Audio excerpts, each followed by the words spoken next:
Hello friends, नमस्कार। Sustainable education के online platform पर आप लोगों का स्वागत है। हम लोग बात कर रहे थे नर जनन अंग की, मेल रिप्रोडक्टिव ऑर्गन की, जिसमें इसके पहली वाली क्लास में हम लोग पढ़े थे कि नर का प्राथमिक जनन अंग क्या होता है, नर का द्वितीयक जनन अंग क्या होता है। तो नर के प्राथमिक जनन अंग में क्या बताए थे आपको? बताए थे वृषण, एक जोड़ी वृषण या टेस्टिस होता है। नर का प्राथमिक जनन अंग क्या होता है? तो बताए थे एक जोड़ी वृषण या टेस्टिस होता है। और उसमें क्या पाई जाती हैं?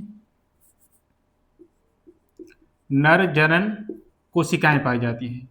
टेस्टिस में ही क्या पाई जाती हैं?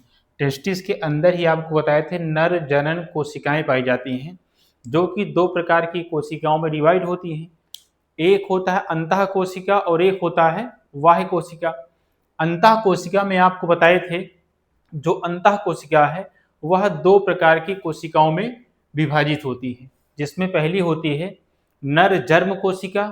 पहली क्या होती है? नर जर्म कोशिका, जहां पर शुक्राणु बनता है। और दूसरी होती है सर्टोली कोशिका। दूसरी क्या होती है? सर्टोली कोशिका, जो कि क्या करती है? शुक्राणु या स्पर्म को पोषण प्रदान करती है। जबकि बाह्य कोशिका में बताए थे एक कोशिका पाई जाती है अंतराली कोशिका। क्या पाई जाती है? अंतराली कोशिका या लीडिंग सेल या इंटरस्टिशियल सेल। वो क्या करती है? वो एंड्रोजन हार्मोन का स्राव करती है। एंड्रोजन क्या है? एंड्रोजन होता है मेल सेक्स हार्मोन या पुरुष तत्व हार्मोन होता है एंड्रोजन, जिसमें सबसे प्रमुख होता है टेस्टोस्टेरोन। सबसे प्रमुख क्या होता है? टेस्टोस्टेरोन। ये इतनी बातें आपको बताए थे वृषण या टेस्टिस के बारे में, कि टेस्टिस के अंदर कौन सी कोशिकाएं पाई जाती हैं, स्पर्म या शुक्राणु कौन कहाँ बनता है, शुक्राणु को पोषण कौन सी कोशिका प्रदान करती है, और जो मानव सेक्स हार्मोन है या मेल सेक्स हार्मोन है उसे क्या बोला जाता है? एंड्रोजन, जिसमें सबसे प्रमुख हार्मोन क्या है? टेस्टोस्टेरोन। उसके बाद आपको बताए थे कि मेल में द्वितीयक जनन अंग भी होते हैं। क्या होते हैं? मेल में द्वितीयक जनन अंग भी होते हैं, जिसमें आपको क्या बताए थे? एक बताए थे अधिवृषण। क्या बताए थे? अधिवृषण। दूसरा क्या बताए थे? शुक्रवाहिका। शुक्रवाहिका। और तीसरा क्या बताए थे? शुक्राशय। शुक्राशय। फिर प्रोस्टेट ग्रंथि। प्रोस्टेट ग्रंथि। उसके बाद लास्ट बताए थे आपको काउपर ग्रंथि। काउपर ग्रंथि। तो ये तीनों क्या है? ये तीनों है ग्रंथियां। ये तीनों क्या है? ग्रंथियां। शुक्राशय, प्रोस्टेट ग्रंथि और काउपर ग्रंथि। इनका वर्क और कार्य भी आपको हम बता दिए थे। तो एग्जाम में सीधे ही प्रश्न आ सकता है कि कौन से मेल का प्राथमिक जनन अंग है, कौन सा द्वितीयक जनन अंग है, या मेल रिप्रोडक्टिव ऑर्गन में कौन कौन सी ग्रंथियां पाई जाती हैं। तो तीन ग्रंथियां, शुक्राशय, प्रोस्टेट ग्रंथि और काउपर ग्रंथि। तो उम्मीद करते हैं आप लोग इतनी चीजें पढ़ ली होंगे। आज हम लोग बात करेंगे शुक्राणु या स्पर्म की संरचना पर, कि जो स्पर्म या शुक्राणु होता है उसकी संरचना कैसे होती है, शुक्राणु के कितने भाग होते हैं। तो फिगर के द्वारा देखते हैं। पहले ये जानिए शुक्राणु के कितने भाग होते हैं। शुक्राणु के तीन भाग होते हैं। एक होता अग्र भाग, मध्य भाग और ये पश्च भाग या पूंछ, टेल होता है। तीन भाग होते हैं, अग्र भाग, मध्य भाग और पूंछ या टेल। जो अग्र भाग है उसमें सबसे पहले जो ये संरचना आपको दिखाई पड़ रही है, ये वाली संरचना, इसे क्या बोला जाता है? इसे बोला जाता है एक्रोसोम। इसे क्या बोला जाता है? पूरे को इसे बोला जाता है एक्रोसोम। और इसी एक्रोसोम के अंदर एक एंजाइम पाया जाता है जिसे बोला जाता है हायाल्यूरोनिडेज एंजाइम। क्या बोला जाता है? हायाल्यूरोनिडेज एंजाइम। अब इसका कार्य बताएंगे। उसके जस्ट नीचे आएंगे तो ये होता है केंद्रक। ये पोर्शन क्या होता है? केंद्रक होता है। और उसके नीचे होता है सेंट्रियोल। तो यहाँ एक्रोसोम और केंद्रक को मिलाकर क्या बोला जाता है? शुक्राणु या स्पर्म का अग्रभाग बोला जाता है। जस्ट उसके नीचे होता है सेंट्रियोल। और जो मध्य भाग होता है वहां पे क्या पाया जाता है? माइटोकॉन्ड्रिया पाए जाते हैं। जो स्पर्म या शुक्राणु होता है उसके मध्य भाग में क्या पाया जाता है? माइटोकॉन्ड्रिया। उसके बाद ये पोर्शन की भाग क्या, पोर्शन या भाग क्या कहलाता है? पूंछ या टेल कहलाता है। शुक्राणु का टेल कहलाता है। अब सबका कार्य देख लेते हैं हम लोग कि एक्रोसोम का कार्य क्या है, हायाल्यूरोनिडेज एंजाइम का कार्य क्या है, माइटोकॉन्ड्रिया का कार्य क्या है, और ये टेल या पूंछ का कार्य क्या है देखते हैं। तो जो एक्रोसोम होता है, या पहले हम समझ लेते हैं हम लोग माइटोकॉन्ड्रिया के बारे में। किसके बारे में? माइटोकॉन्ड्रिया के बारे में। तो आप लोगों को पता होगा कि माइटोकॉन्ड्रिया क्या करता है? ऊर्जा प्रदान करता है। माइटोकॉन्ड्रिया क्या करता है? ऊर्जा प्रदान करता है। और माइटोकॉन्ड्रिया को ही कोशिका का पावर हाउस या ऊर्जा घर कहा जाता है। माइटोकॉन्ड्रिया क्या है? माइटोकॉन्ड्रिया को कोशिका या सेल का पावर हाउस या ऊर्जा घर या ऊर्जा गृह कहा जाता है। तो माइटोकॉन्ड्रिया क्या करेगा जी? ऊर्जा प्रदान करता है। ये किस रूप में प्रदान करता है? एटीपी के रूप में। किस रूप में? एटीपी। एटीपी मतलब होता है एडेनोसिन ट्राइफॉस्फेट। Adenosine triphosphate. तो जो माइटोकॉन्ड्रिया ऊर्जा प्रदान करता है किस रूप में? एडीपी अथवा एटीपी। तो एटीपी के रूप में ऊर्जा प्रदान करता है। अब जो ये माइटोकॉन्ड्रिया करता क्या है? इस शुक्राणु को अंडाणु तक पहुंचने में सहायता करता है। अगर इसमें माइटोकॉन्ड्रिया ना हो तो शुक्राणु को एनर्जी या ऊर्जा नहीं मिले, किस लिए? गति करने के लिए। अगर इसमें माइटोकॉन्ड्रिया होगा तो क्या करेगा? इस शुक्राणु या स्पर्म को ऊर्जा प्रदान करेगा, जो कि इसे चलाने में, गति कराने में क्या करेगा? मदद करेगा। और ये कहां तक पहुंचेगा? अंडाणु या ओवम तक पहुंचेगा। जो मेल का स्पर्म है वो मादा के अंडाणु या ओवम तक कैसे पहुंचेगा? क्योंकि इसमें एक होता है माइटोकॉन्ड्रिया जो स्पर्म को क्या करेगा? ऊर्जा प्रदान करेगा, जो कि स्पर्म को कहां तक पहुंचाएगा? मादा के अंडाणु या ओवम तक पहुंचाएगा। और क्या करेगा? निषेचन या फर्टिलाइजेशन करेगा।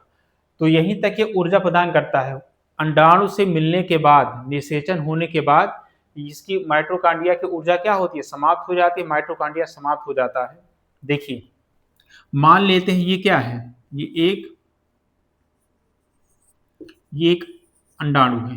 इसे क्या बोलेंगे? अंडाणु। अंडाणु या ओवम।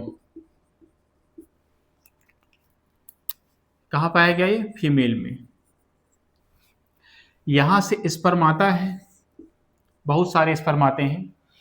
एक स्खलन के दौरान, पुरुष द्वारा एक स्खलन के दौरान लगभग 3 ml, ध्यान दीजिएगा, पुरुष द्वारा स्खलन के दौरान लगभग 3 ml वीर्य या सीमेन का स्राव किया जाता है। जिसमें 300 मिलियन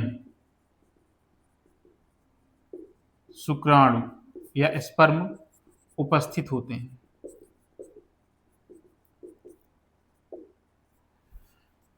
क्या है? जब मानव या पुरुष एक स्खलन करेगा, वीर्य का उत्सर्जन करेगा, तो वीर्य कितना होता है? लगभग वो होता है 3 ml।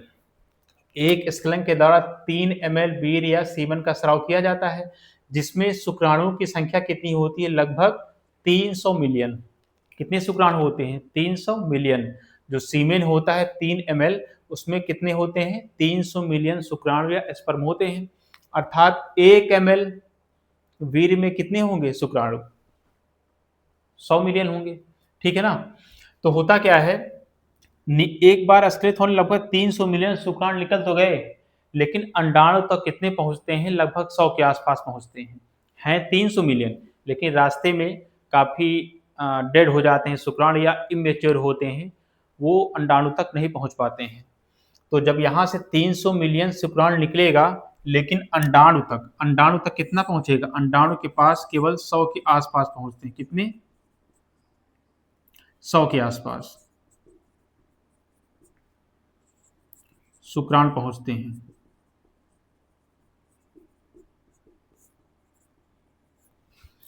है 300 मिलियन, लेकिन अंडाणु तक कितने शुक्राणु पहुंचेंगे? 100 के आसपास, जिसमें से एक ही शुक्राणु इससे क्या करेगा? फर्टिलाइज होगा। एक ही शुक्राणु। आते 100 हैं, रेस लगाते हैं, लेकिन पहुंच कितना पाता है? एक ही। होता क्या है, जैसे ही कोई शुक्राणु, अगर यहाँ पे एक शुक्राणु की संरचना बनाए हम लोग,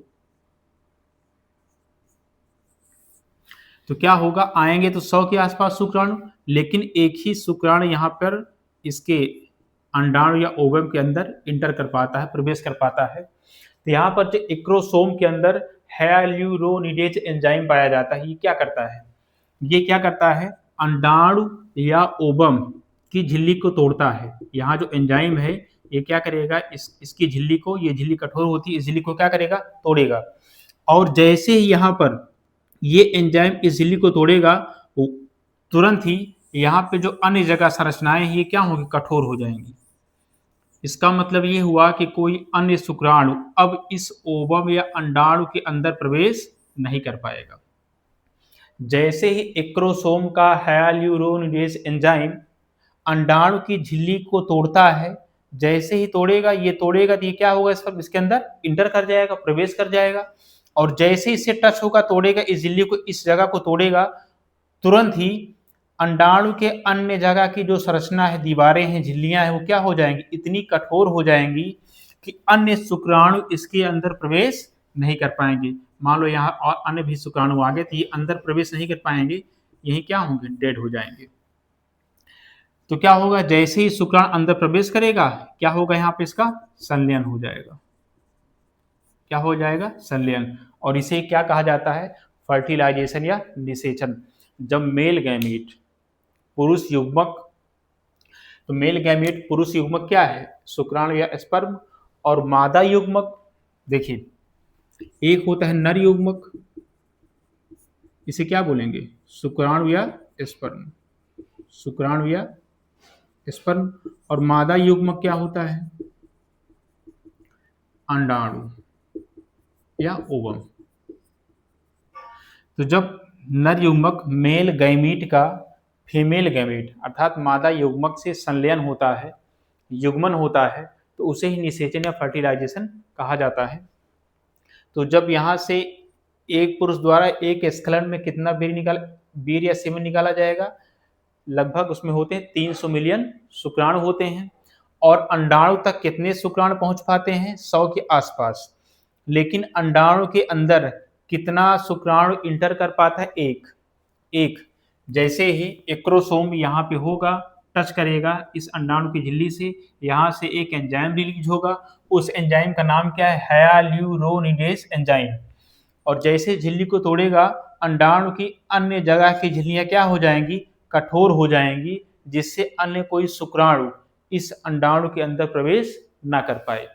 कभी कभी ये होता है कि जब एक साथ एक ही समय दो शुक्राणु इंटर कर जाएं, एक ही साथ जब दो शुक्राणु अंडाणु के अंदर इंटर कर जाते हैं रेयर कंडीशन में, तो क्या होता है, जुड़े बच्चे का निर्माण हो जाता है, ट्विंस का निर्माण हो जाता है।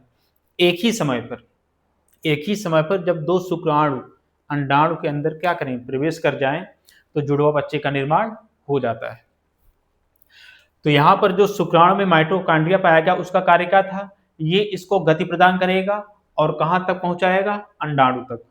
अभी हम लोग जब मादा प्रजनन तंत्र पढ़ेंगे तो वहाँ पर हम इस बात को ज़्यादा अच्छे से समझ पाएंगे, क्योंकि जो स्पर्म है पूरा मादा जनान अंग में गति करते हुए जाता है, कहाँ, अंडवाहिनी में एक फोलिपियन ट्यूब होती है जहाँ पर ये अंडाणु उपस्थित होता है। तो इसको गति करना पड़ता है, इसको लंबी दूरी तय करनी पड़ती है, तभी अंडाणु तक पहुँचता है। क्योंकि अंडाणु चलनशील नहीं होता है, ये जहाँ है वहीं पर स्थिर रहेगा, ये आगे नहीं बढ़ेगा। ये एक जगह स्थिर रहेगा, इसके पास जाएगा कौन, शुक्राणु जाएगा। तो इसको यहाँ तक पहुँचने के लिए क्या चाहिए, ऊर्जा चाहिए। तो ये ऊर्जा कहाँ से आती है, माइटोकॉन्ड्रिया से।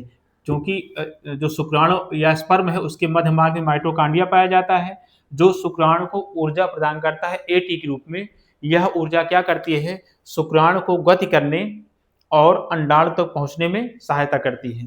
अब जैसे यहाँ पे शुक्राणु और अंडाणु मिल गए, इनका फर्टिलाइजेशन हो गया, ये जो माइटोकॉन्ड्रिया क्या हो गया, समाप्त हो गया। माइटोकॉन्ड्रिया क्या हो गया, समाप्त हो गया। तो अब जो बच्चा बनेगा, जो जाइगोट बनेगा, उसमें माइटोकॉन्ड्रिया कहाँ से आएगा, तो माता का माइटोकॉन्ड्रिया आता है। क्वेश्चन पूछ भी सकता है कि माँ के द्वारा उत्पन्न संतान में जो माइटोकॉन्ड्रिया होता है या उसकी कोशिका में जो माइटोकॉन्ड्रिया होती हैं, वो किसकी होती है, माँ की होती है कि पिता की होती है। तो आप क्या बताएंगे, वो अंडाणु से, माँ से आती हैं। वो माँ का माइटोकांड्रिया होता है, क्योंकि जो पिता का स्पर्म का माइटोकांड्रिया है वो गति करने और फर्टिलाइजेशन करने में क्या होता है, समाप्त हो जाता है। तो बच्चे में आने वाला माइटोकांड्रिया कहाँ से आता है, माँ से आता है।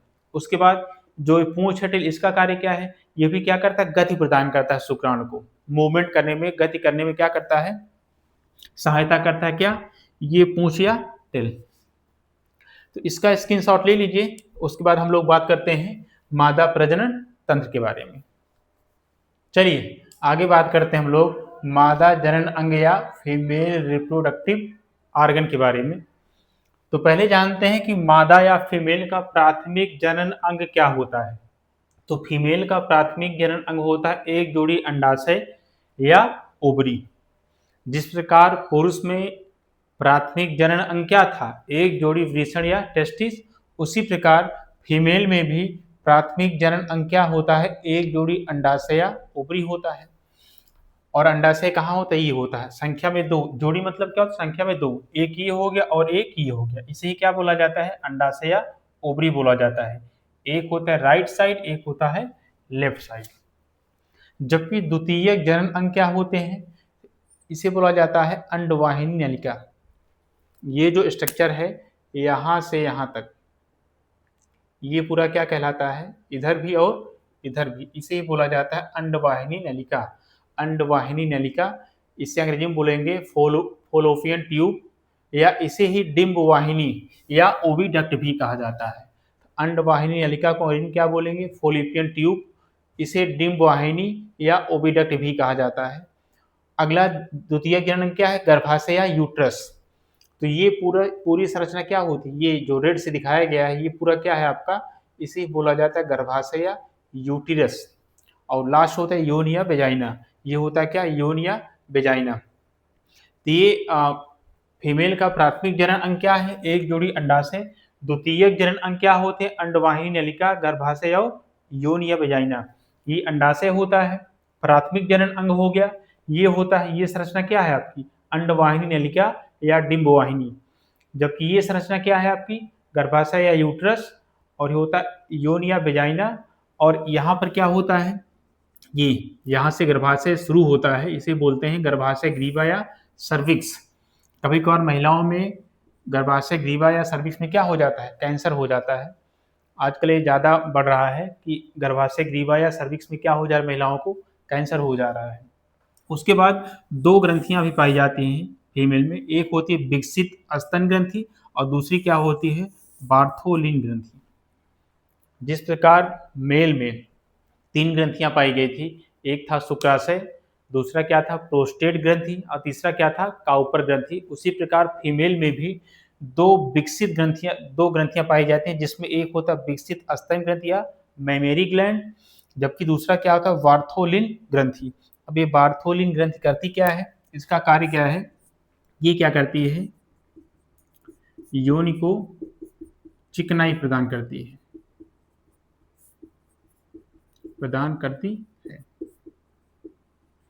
इससे एक द्रव या लुब्रिकेंट स्रावित होता है, जो क्या करता है, योनि या वेजाइना को चिकनाहट प्रदान करता है, ठीक है ना।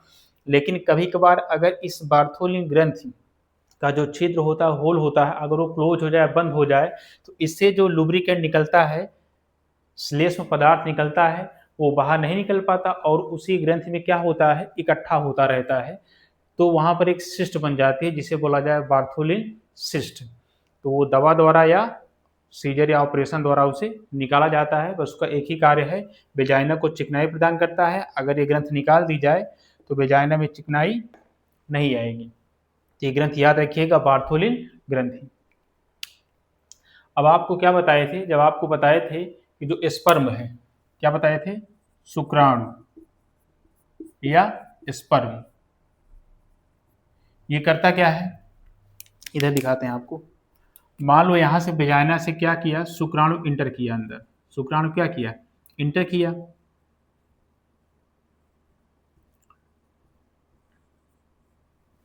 जब वेजाइना द्वारा शुक्राणु इंटर करता है, अंदर जाता है, तो क्या करता है, ये जाता है कहां पर, अंडवाहिनी या डिंबवाहिनी नलिका में जाता है। और यहाँ देखिए, ध्यान दीजिएगा, अंडाशय से क्या निकलेगा, अंडाणु निकलेंगे। इसी अंडाशय से क्या निकलते हैं, अंडाणु निकलते हैं। अंडाशय से अंडाणु या ओवम का स्राव होता है, अंडाणु का स्राव होता है। और एक महिला अपने जीवन काल में लगभग 500 अंडों या 500 अंडाणु का स्राव करती है। जन्म के समय बहुत ज़्यादा होते हैं, लेकिन 15-16 साल बाद जो अंडाणु की संख्या काउंट की जाती है वो लगभग कितनी होती है, 500 अंडाणु। तो यहाँ जो आपका ये अंडाशय है, यहाँ से क्या निकला, अंडाणु निकला। और मान लेते हैं ये अंडाणु यहाँ पर है, ये अंडाणु यहीं पर पड़ा रहेगा, ठीक है ना, अंडाणु यहीं पर पड़ा रहेगा। ये स्पर्म क्या करेगा, स्पर्म इंटर करेगा और ये कहाँ जाएगा, ये जाएगा अंडाणु के पास, और यहाँ पर क्या करेगा, ये इससे निषेचन या फर्टिलाइजेशन कर लेता है। आपको इसके पहले स्पर्म की संरचना भी बताए थे कि जो शुक्राणु या स्पर्म होता है उसके अंदर क्या पाया जाता है, माइटोकॉन्ड्रिया। और ये माइटोकॉन्ड्रिया करता क्या है, शुक्राणु या स्पर्म को ऊर्जा प्रदान करता है एटीपी के रूप में। यह ऊर्जा किस रूप में यूज होती है, शुक्राणु को गति करने के लिए मादा जन्नान अंग के योनि द्वारा ये प्रवेश करके जब यहाँ तक पहुँचता है तो उसी में उसकी माइटोकॉन्ड्रिया की ऊर्जा क्या होती है, समाप्त हो जाती है। क्योंकि जो अंडाणु है यहीं रहेगा, ये आगे अपने आप से नहीं जाएगा, इसके पास कौन आएगा चल के, इसके पास चल के आएगा शुक्राणु। तो माइटोकॉन्ड्रिया वाली ऊर्जा यहाँ तक पहुँचने में क्या होती है, समाप्त हो जाती है। तो जब ये माइटोकॉन्ड्रिया होगी जो बच्चों में आएगी वो किसकी होगी, माता की माइटोकॉन्ड्रिया होगी। जब दोनों यहाँ पर निषेचन कर लेंगे तो धीरे धीरे कुछ दिनों तक धीरे धीरे होते हुए ये जो जब निषेचन हो जाएगा मेल गैमीट का फीमेल गैमीट से क्या बन जाएगा, जाइगोट बन जाएगा। और ये धीरे धीरे आगे बढ़ता हुआ कहाँ आएगा, इसी गर्भाशय की दीवार से चिपक जाएगा, यहाँ चिपकेगा, यहाँ चिपक सकता है, अगर यहाँ से आएगा तो इधर चिपकेगा, इधर से आएगा तो इधर चिपकेगा। ये अब ये क्या होगा, यहाँ पर बच्चे का विकास शुरू हो जाएगा। होता क्या है, मान लो अंडाणु यहाँ पर निकल के बैठा था आपका, तो जो अंडाणु होता है उसकी लाइफ साइकिल कितनी है, 12 से 24 घंटे है बस। अंडाणु निकलेगा 12 से 24 घंटे तक जिंदा रहेगा, उसके बाद क्या होगा, अपघटित हो जाएगा, डेड हो जाएगा। अगर उसी बीच शुक्राणु आ गया और दोनों का फर्टिलाइजेशन हो गया तब तो जाइगोट बनेगा, बेबी बनेगा। अगर इस समय यहाँ पे शुक्राणु स्पर्म नहीं आया तो इसका फर्टिलाइजेशन नहीं हो पाएगा और बेबी का निर्माण नहीं हो पाएगा। जो अंडाणु है उसकी लाइफ साइकिल है कितना, 12 से 24 घंटा, जबकि जो स्पर्म है इसका 72 घंटा या 3 से 4 दिन इसकी लाइफ साइकिल होती है। हो सकता है शुक्राणु यहीं पर निकल के बैठा हो, अंडाणु ना निकला हो, उसका वेट कर रहा हो, जैसे अंडाणु निकल के आएगा शुक्राणु इसे क्या करेगा, फर्टिलाइजेशन कर लेगा। अब हो सकता है अंडाणु यहाँ से निकला हो, इस साइड से या इस साइड से, कभी कभार होता है अंडाणु निकल के इधर बैठा है, शुक्राणु कुछ इधर गए, इमेच्योर थे, डेड हो गए, और ज़्यादा जो मेच्योर शुक्राणु थे ये इधर गए, जबकि इधर उसके अंडाणु मिला ही नहीं, तो क्या होगा, निषेचन या फर्टिलाइजेशन नहीं हो पाएगा। जब ये लेयर बनी हुई है ये पोषण की लेयर होती है, इसमें कुछ पोषक तत्व होते हैं और इसमें ब्लड सेल्स होती हैं, रक्त कोशिकाएं होती हैं, ब्लड सेल्स होती हैं। तो अगर यहाँ से फर्टिलाइजेशन होने के बाद अगर यहाँ बच्चा रुकता है, जाइगोट बना, तब तो लेयर नहीं टूटेगी।